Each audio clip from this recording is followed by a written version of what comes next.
Grab your firebombs and watch out for Medusa heads. It's time to vanquish evil on the Fact Pit with Castlevania.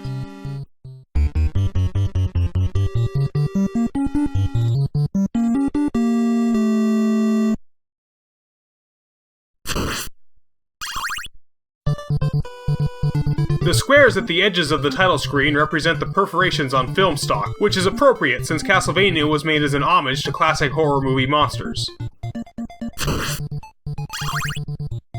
The in-game timer runs a little slower than real time, meaning 1 minute in-game actually lasts 63.6 seconds. There are guaranteed double and triple shots hidden all over the castle, but you can force them to drop simply by killing targets with your sub-weapons. This includes enemies, candles, and projectiles. Kill 10 for a double shot, and another 10 for a triple shot. You can even force Dracula to drop them in the final battle by destroying his fireballs. With a bit of careful timing, you can use the bat in Stage 2 to completely avoid the mermen in the lower area, meaning you won't have to encounter them until Stage 10. You can also do another damage boost here to skip most of the second half of Stage 5. If you hit 2 overlapping enemies with the cross at the same time, they will both die instantly. You can even do this to the mummies at the end of Stage 9. Similarly, if you attack a boss on the exact same frame it hits you, you will be able to kill it instantly, but this is incredibly difficult to pull off.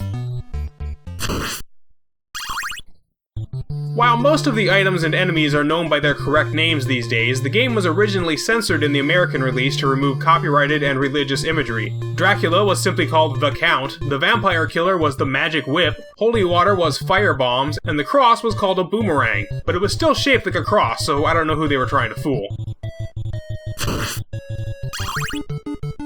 Unused sprites contained in the cartridge include a pair of shoes, a teacup, a love letter, and I'm not making this up, a basket of kittens. I'm still not sure what these would have done in-game.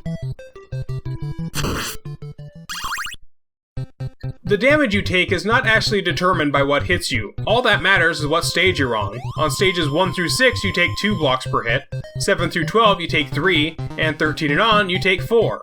This is universal, regardless of if it's an enemy, projectile, or boss. As long as you don't jump or break your stride, Medusa heads will pass right around you in long corridors. Yeah, it really is that easy.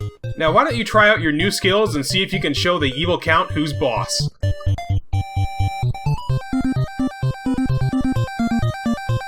Hey, if you enjoyed this video, be sure to leave a like and comment below to tell me what other games you'd like to see on the Fact Pit.